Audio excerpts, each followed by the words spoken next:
Alright, so you clicked on this video because you're a little bit overstimulated right now. That's totally fine. You've been hit with a lot of content over the last span of time. Maybe it's been a couple hours, maybe it's been just a constant state of overstimulation for months. You're not alone here. You're living in the most overwhelming period of human history. You are just overwhelmed with content all the time, and you didn't really choose to be put into this machine. So I want to take a few minutes to talk with you just one-on-one right now and get you back to a state of autonomy where you feel like you're in control of your life and you're moving towards something that is on some level a little bit meaningful. This video is not going to save your entire life. You're not going to go from 0 to 100 over the course of 20 minutes or so.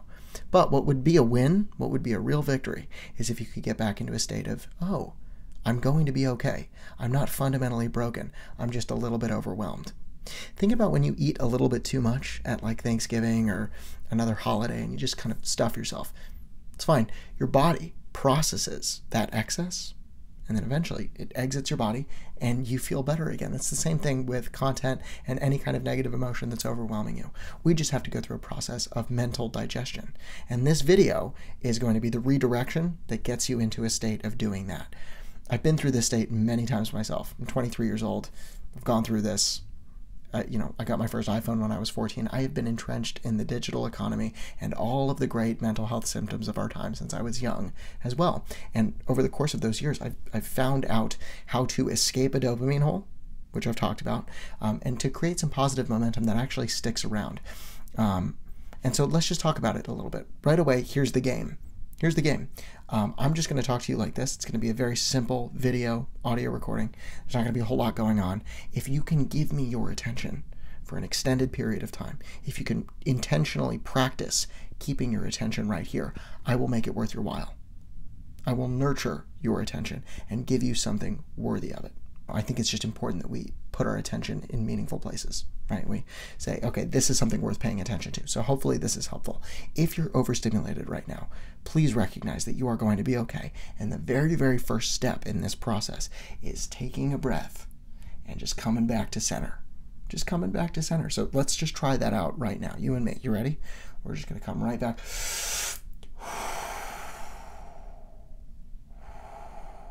You are in control. You are in control of what you're taking into your brain. And that control is maybe the most important element of this entire thing. When you realize to yourself that you're driving the boat, that you're behind the wheel, life suddenly becomes a lot better. You know, the paralysis in this kind of overstimulation state comes from when we give up the control and feel like we're just going through the motions. We're just scrolling or we're just consuming. Right? You're okay. You're all right. You just weren't psychologically prepared for this level of stimulation, for this level of algorithmic entertainment. All right. To get yourself back on track right now, we're just going to start moving you in the right direction. The next step from here, and I've talked about this in my last video, is just start stacking up some positive momentum with the smallest tasks possible.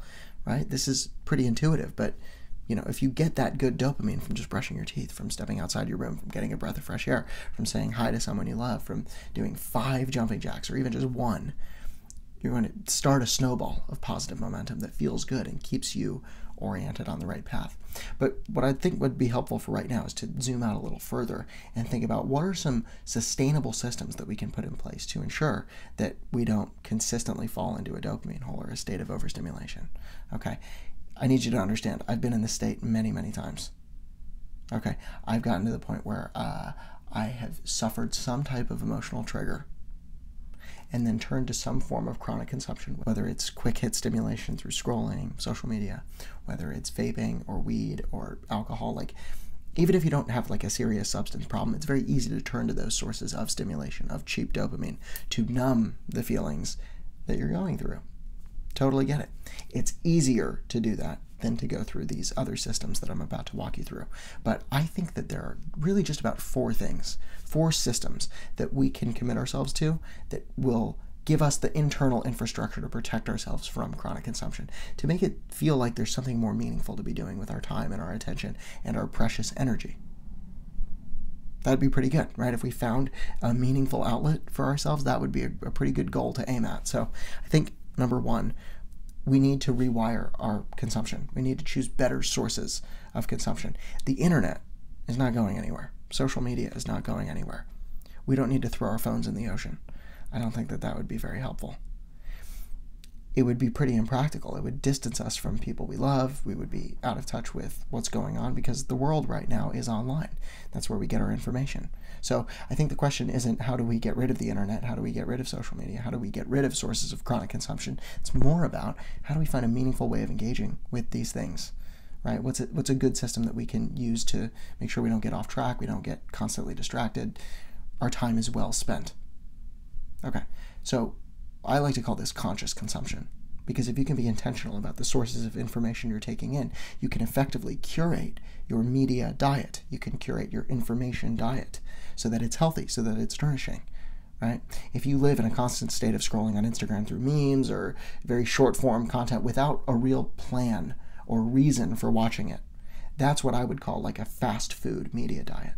Right? It's based around immediate gratification without any real purpose or intentionality behind it. And through the simple shift of intentionality, deciding to watch something, to read something, to listen to something, you set yourself up to have a meaningful relationship with the internet. Now, the trick to doing this is you have to temporarily remove the stimulation. You have to get back to a state of silence, because in that state of silence, your body will naturally connect you with a sense of curiosity, and then you'll know what you want to look for. Because right now when I say these things, it's like, okay, great, become interested in something, find your passion, and then pursue that. How do I do that? The truth is, there's no step-by-step instruction for this. That'd be great if there was. If there was a granular handbook on how to find what you're passionate about and then pursue it, that'd be great. But there totally isn't. And so we have to let our body do its thing. We have to get back in touch with our more subconscious self. You can't think your way through this problem. You have to remove all of the chronic stimulation and then let yourself get a little bit bored so that your body and your brain can reconnect you to a sense of natural curiosity, which is something that you had as a child. If you remember what it was like to be a young kid, you naturally pursued your curiosity based on intuition.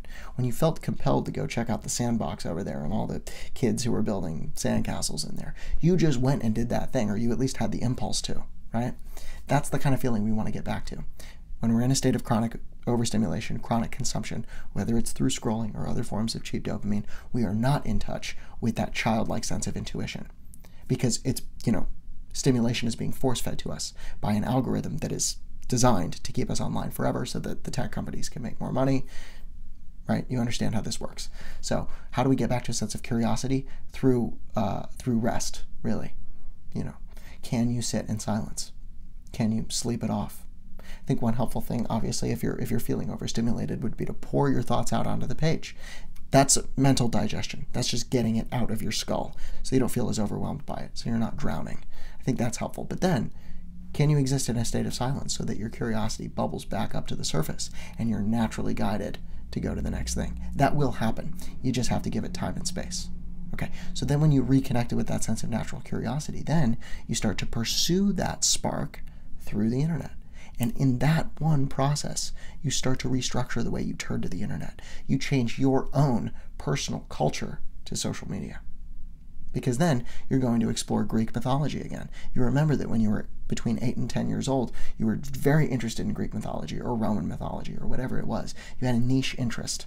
And now you get to follow that again as an older person, or even still as a young person. But you have a purpose, you have a direction to head in. And I want you to notice right away how different that consumption is than just the random scrolling through your feed. Whatever the next video is, I'm going to watch it. There's a very big difference there, because suddenly you are pursuing something for a reason. And you're much more engaged with it. You're actually paying attention. Your attention is being nourished. Now from here, you need some type of outlet for the information that you're taking in. We train our minds by writing, by sharing, by curating and organizing the information that's up here and then doing something with it. Now this can look like a lot of things, but I like to call this creative work because it's using your creative mind to make something happen that wasn't there before, right? This starts off as journaling. I talk about this all the time, but that's really the lowest barrier to entry creative practice that you can possibly do, is taking what you're learning about and just writing it down, writing down your personal connection to it. Okay, you can also speak it into your phone, but I'm just giving you very clear steps to do so that you don't feel like, oh man, we're living in the most overwhelming period of human history and there's nothing I can do about it. No, there is. You just change the way you use the tools. Do we need to redesign social media? Absolutely, 100%. It's not set up to support humans. It is specifically designed to take advantage of us and to convert us into commodities. Your attention is a commodity that could be bought and sold. It's worth something like $270 to Facebook. We're getting off topic here. But you can retrain yourself to engage in this environment in a meaningful way. Start by pursuing your interests, getting back into those interests through silence. Your curiosity will find you again. You start pursuing that curiosity, start looking into it, just following the spark, right? Removing the distractions, removing the blockages so that you can follow it naturally. And then taking the information you read about and writing it down. That's it. Talking about it. Starting a conversation with someone in your family or a friend about what you're learning about. Okay, great. This is conscious consumption and creative work. They play together. They engage with one another. They are on the same continuum of activity. Is this feeling reasonable so far? Is this feeling like something that's been missing from your life? I was struggling with these things for a long time. I still do from time to time. But a couple of years ago, I was in a pretty consistent dopamine hole where I was really turning to chronic consumption sources to get momentary satisfaction out of my life. A constant state of instant gratification. This is what I think we're seeing as a whole in our culture. And this is really the big shift that we're trying to make. If we're going to save ourselves and prevent an oncoming technological dystopia, we need to practice the skill set of delayed gratification. This is a process of species maturation. It's the growing up of humanity. And we're seeing how important it is because we're more surrounded by cheap pleasures and instant gratification than ever. It's not your fault that you turn to them. But when you're living in absence of a meaningful story, when you don't have a meaningful narrative to connect to, of course you're going to turn to those substances because you're a biological being and you're surrounded by them. Okay, so we're leaning on systems to get ourselves out of that. This is something that I did when I was in the dopamine hole as well. I realized this was missing from my life. I didn't have a creative outlet. I didn't have something more interesting to do. And in that moment, I made the very pivotal realization that my problem wasn't chronic consumption. Turning to scrolling, turning to vaping, turning to smoking weed, these were not the main problems of my life. These were symptoms of a deeper problem, a lack of meaning, a lack of connection to that narrative. Now, like I said, I can't just snap my fingers and have you connect to a meaningful narrative. That's why we rely on the systems. We rely on reading and writing to connect you to that narrative. It's through the action that you find the clarity, not the other way around. You can't outsource the clarity. You can't think your way through the problem and then stumble upon this epiphany and then figure it out. You have to start with something, which is what I did. I started pursuing my interests. I started learning more about psychology. I thought of myself as a world to experience and explore rather than a problem to be solved. And when I took that view of myself, the whole process of self-discovery became really engaging. It was like an adventure to go on, and it was more stimulating than chronic consumption. And that's really the goal here, is we're just trying to find something that's more stimulating, more interesting, more engaging than consumption. That's the whole game that we're talking about. Okay, so we have like reading, writing, or essentially learning, conscious consumption, and then curation and creation. Okay, that's the core process here. Outside of that, you got to take care of your physical body. I'm not going to go too deep into this right now because I want you to have a pretty intuitive approach to it, but it starts by finding some type of movement practice that makes you feel good. And there's an important shift right there. You've probably grown up in a cosmetic fitness culture where you go to the gym to work out to look a certain way. Right? And if you don't look a certain way, if you are unhappy with the physical appearance of your body, then that is a problem to be solved. Now, I don't think that wanting to look a certain way is on its own a bad thing. But to create a sustainable fitness practice, a sustainable movement practice that actually makes you feel good and gives you all the functionality to live a long and meaningful life, you have to find a practice that you enjoy and a practice that is fun for you to complete, or at least something that energizes you. If you're operating from a place of shame and guilt, if that is the entry point to any kind of change in your life, you can pretty much bet it won't be sustainable. It won't be sustainable. Why would it be? Who wants to live in a constant state of shame and guilt? Who wants to operate from a place of I'm not good enough for their entire life? It's a matter of time before you run out of the ability to withstand that level of negative self-talk and then immediately snap back into a state of self-soothing. You will escape that state of negative self-talk, because it sucks. It's not fun. But if you can lean into something that's energizing, that's fulfilling, something as simple as going for a walk for 5 or 10 minutes a day, stretching out your body when you wake up in the morning, arms over your head, and then touching your toes, and then twisting, and then, I don't know, maybe doing a workout with a friend, but something small and easy so that you can win. Because again, when you experience that win, when you feel what it's like to have victory, you wire your brain towards good dopamine. Earned dopamine, very different than cheap dopamine. And the cool thing is the snowball effect works in that direction as well, just as it does with the cheap dopamine. The more positive earned dopamine that you stack, the more you're going to want to continue in that direction. It's very simple. You can essentially hack your body and your brain in this way. So if you're feeling really overwhelmed, you have no idea where to start, just start with these things before you really know what you're doing, before they feel right, before you feel like you're connected to some passion. Just go through the motions, because your body and your brain will catch up. They will follow the action. The clarity will come, I promise. But you start by going for a walk, right? You get outside. You feel what it's like to have the breeze on your skin. You stand in the rain. That stimulation right there is stimulation. And it's certainly better for you than the cheap dopamine.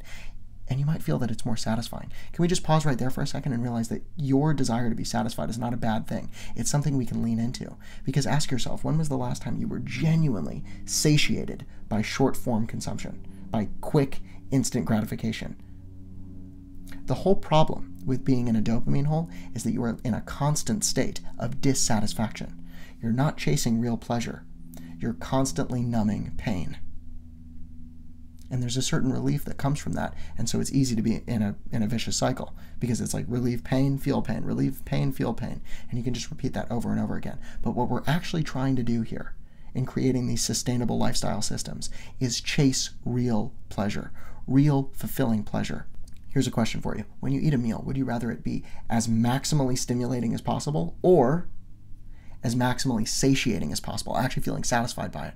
When you're done with the meal, do you want to feel overwhelmed with stimulation, or do you want to feel full and ready to move on to the next thing? You got your fill. You feel complete.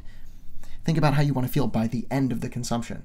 And that alone is a helpful guide to connecting to more meaningful consumption and doing a movement practice that actually feels good for us, rather than depleted and shameful and guilty for not being stronger, more fit, in better shape, right? These are important questions, because let's also recognize that you've grown up in a self-improvement culture that wants you to feel constant shame and guilt so that you spend more money on self-improvement products and stay in this negative self-talk cycle, constantly trying to solve a problem that isn't even really there.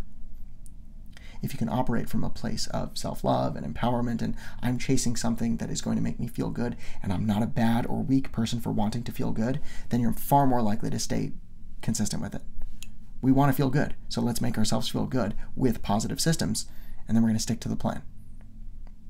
That way you don't have to feel like all of this progress is just a matter of time before you lose momentum and slip and fall back into the dopamine hole. It's very easy to feel like that, right? Oh, I only have so much consistency and willpower left before the rubber band of my self-control snaps and I fall back into the vicious cycle again. If you're chasing real pleasure and have set up the systems in your life so that you actually feel good, that won't happen. You're just going to naturally have an appetite for making yourself feel good with a meaningful movement practice, with meaningful consumption of ideas that stimulate you and fill you with excitement, and then a creative practice that allows you to express yourself and potentially even help other people with your ideas. Right? Okay, last piece of the puzzle. And before we get there, let's understand that with all of these systems, we're training ourselves. We are training ourselves. It's a holistic training system for a meaningful life in the digital age. We're training our body with a movement practice that feels good. We're training our mind with conscious consumption and creative work, right? Meaningful intake, meaningful output. It's a training system. The last piece of the puzzle here is training our humanity. Now, I know that sounds a little bit crazy, but humanity is a quality that you have, and just like any other physical and psychological quality, you can practice it. It is a skill set. And in today's day and age, where we are more isolated than ever, we are more alone in our little bubbles of instant gratification and personalized algorithmic entertainment, we have to talk to each other. We have to connect with each other. And it's as simple as starting a conversation with someone in your world, either in real life or on the internet. But it's a skill set that needs to be practiced. You might be out of practice with it. I certainly feel that way sometimes. Because ever since COVID and ever since digital technology became really, really good, we've been more likely to just get sucked into our own worlds. And we're not conditioned to initiate social interactions anymore. Those of us who do are seen as outliers, and it's a skill set to be admired, but it's something that you can practice, and you can do it earnestly. It's not about getting everyone to like you. It's not about having a million friends. It's not about popularity. It's about having a meaningful connection with another human being who more likely than not struggles with all the same things that you do and is just waiting for someone to reach out to them, say hello, see how they're doing. I almost don't want to give any more instruction on this point, because it's one of those things that you have to just experience as a human being. But if we're looking at it from bird's eye view, zoomed out, macro view of this whole thing, training our humanity is going to be one of the most crucial things we do as a species to make this maturation process, to make this growing up, adolescence of humanity process smoother, and to make it doable. Because we're going to be faced with some serious challenges in our lifetime. We're going to see some climate effects, adverse climate changes. Obviously, we're already seeing that. We have tech companies that are not set up to support our psychology or our well-being. We're going to have to fundamentally restructure them so that they are. Otherwise, we're going to have a generation of people who are fully dependent on cheap dopamine. But we're going to deploy one crucial skill set here, which is pragmatic optimism.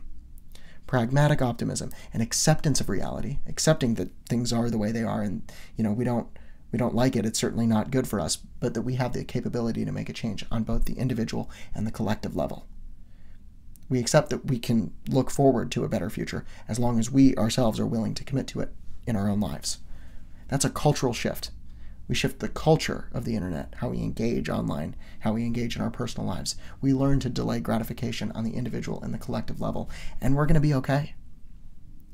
If I were to leave you with one thing here, it would be that you are in control of making this change. And it's a lot simpler than you realize. You start with the small steps. There is so much heroic significance in the little steps. If you, right now, in this state of chronic overstimulation, can just sit up 25% from wherever you're at, and then 50%, and then feel your feet on the ground, and then take a deep breath, and then stand up, and then sit right back down, because maybe that was a little bit too much. Okay, and then try the whole thing again from the beginning, 25%, 50%, and then standing up, and then walking outside of your room, looking around, feeling what it's like to have senses, feeling what it's like to be reconnected to the real world, and then to go brush your teeth, and then go outside and feel the breeze on your skin, and then go for a walk, and then just pick up a book that's on your nightstand or just lying around the house and read it, because there's just some vague small spark of curiosity of like, oh, what's this about? Learning to lean into that so that then that voice of curiosity becomes louder, more supported, and more validated next time around. You do that, and then you write down your thoughts. You just pour out all of the overstimulation onto a piece of paper. You don't have to share it. It's just for you to get it out of your body, to practice that skill set of mental digestion. And then to start over time consciously curating your feed to feed you sources of inspiration and meaningful stories and art that makes you want to create art, right? And to share this entire process with the humans around you so that then the snowball of collective change becomes effortless. That would be heroic. There is heroic significance in that. You are the protagonist of your life, and if you aim your protagonist mission at collective goals, you will be a pivotal force in saving the world. If we can do these systems, if we can apply ourselves consciously to training our mind, our body, our humanity, we will be free from any government that wants to control us, from any corporation that wants to monetize us, and any algorithm that intends to paralyze us. We are going to be okay. We are in this together, and I'll see you next time.